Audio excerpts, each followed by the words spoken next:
এই মঙ্গলবার দিন আমাদের সুযোগ হয়েছিল জগন্নাথ দেবের ভোগ গ্রহণ করার। আমাদের হলদিয়ায় যে ইস্কন মন্দির রয়েছে, এই রথের সময় করে ইস্কন মন্দির থেকে কিছুটা দূরে একটা খোলা মাঠে বেশ অনেকটা বড় এরিয়া জুড়ে প্যান্ডেল করে ওখানে গুন্ডিচা মন্দির তৈরি করেন এবং এই রথের সময় করে জগন্নাথ, বলরাম, সুভদ্রা ওনারা রথে করে এসে এই গুন্ডিচা মন্দিরেই থাকেন। তো ওখানেই ভোগের ব্যবস্থা ছিল, তাই আমরা মঙ্গলবার দিন দুপুরবেলায় ওখানে গিয়েছিলাম। ওখানে পুরো জায়গাটা ফুল দিয়ে খুব সুন্দর করে সাজানো গোছানো রয়েছে। প্রথমেই একটা ফুল দিয়ে সাজানো স্টেজ মতো জায়গা করা রয়েছে। ওখান থেকে আসার সময় দেখলাম ওই জায়গাটায় ওখানে বিকেলে করে যজ্ঞ হয়। আর তারপরেই রাখা রয়েছেন শ্রীল প্রভুপাদ। আর ঠিক ওনার সোজাসুজি বেশ অনেকটা দূরে আছেন জগন্নাথ দেব, বলভদ্র দেব আর সুভদ্রা মহারানী। আর একদিকে রয়েছে কতগুলো দোকানপাট, যেখানে একটা দোকানে ঠাকুরের সমস্ত জিনিসপত্র বিক্রি হচ্ছিল, আর একটা জায়গায় সব ঠাকুরের প্রসাদ বিক্রি হচ্ছিল। আর একদিকে অনুষ্ঠানের জন্য একটা বড় স্টেজ করা ছিল। আর এই যে দোকানগুলো দেখছো, এটা ওই প্যান্ডেলের পাশে ওখানে মেলা বসেছে। আর এই হচ্ছে ওখানের রথ, তবে ফোল্ডিং হওয়ার কারণে ওপরের চূড়াটা খুলে নিয়েছে। আর তারপরেই আমরা প্রসাদ গ্রহণের জন্য চলে গিয়েছিলাম। সেই দিন 108 রকম ভোগ নিবেদন করা হয়েছিল ভগবানকে। তাই এত প্রসাদ ছিল যে আমরা খেয়েও খেতে পাচ্ছিলাম না, একটার পর একটা প্রসাদ আসতেই থাকছিল। এত ধরনের প্রসাদ একজন মানুষের পক্ষে খাওয়া তো সম্ভবই না। আর তাছাড়া জগন্নাথ দেবের প্রসাদ তো অল্প একটু খেলেই পেট ভরে যায়, তাই আমরা খেতে বসে কত ধরনের প্রসাদ নিয়েই নি, তাও যেন খেয়ে শেষ করতে পারছিলাম না জানো। আর এই বছরে আমার জন্মদিনের দিনে বিপত্তারিণীর পুজো পড়লো, আর আমিও এই বছর প্রথম বিপত্তারিণীর বার করলাম। আর ওই দিনে আবার জগন্নাথ দেবের ভোগ ছিল, তাই প্রসাদ গ্রহণেরও সুযোগ পেলাম। তাই আমার কাছে এটা ভীষণ সৌভাগ্যের বিষয় ছিল। আর আমরা প্রসাদ গ্রহণের পরে ওখানে যে ভগবানের প্রসাদগুলো বিক্রি হচ্ছিল, সেখান থেকে আমাদের বাড়ির সবাইয়ের জন্য একটু প্রসাদ নিলাম। আর আমি একটা কেশর চন্দনের ধূপ নিলাম। তারপর আমরা বেশ অনেকটা সময় বসেছিলাম, কারণ দুপুরে তো ভগবানের বিশ্রামের সময়, তখন তো পর্দা লাগানো ছিল। আর আমরা ভাবলাম, এসেছি যখন ভগবানের প্রসাদ গ্রহণ করলাম, আর ভগবানকে দর্শন করব না, এমনিই চলে যাব।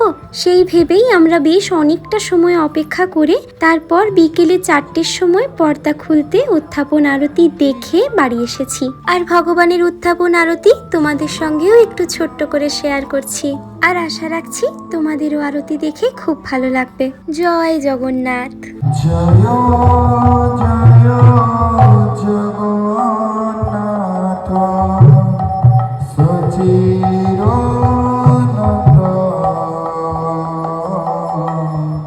ত্রিভুবন করে যায় চরণ বন্ধন নীলাচলে শঙ্খ চক্র গদা পদ্মধর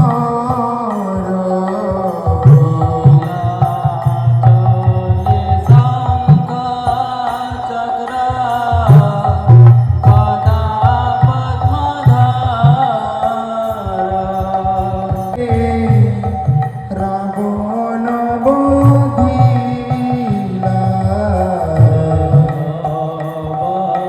জয় জয় জগন্নাথ সুচির নন্দ ত্রিভুবন করে যা চরণ বন্ধ ত্রিভুবন করে যা চরণ বন্ধ কৃষ্ণ কৃষ্ণ হরে হরে হরে রাম রাম রাম রাম হরে হরে জয় জগন্নাথ জয় বলদেব সুভদ্রা মাতা জয় সুদর্শন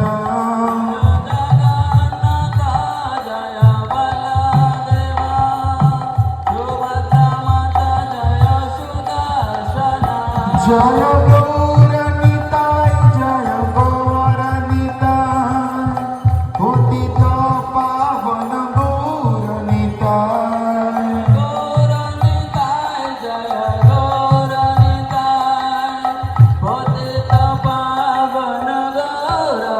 জয়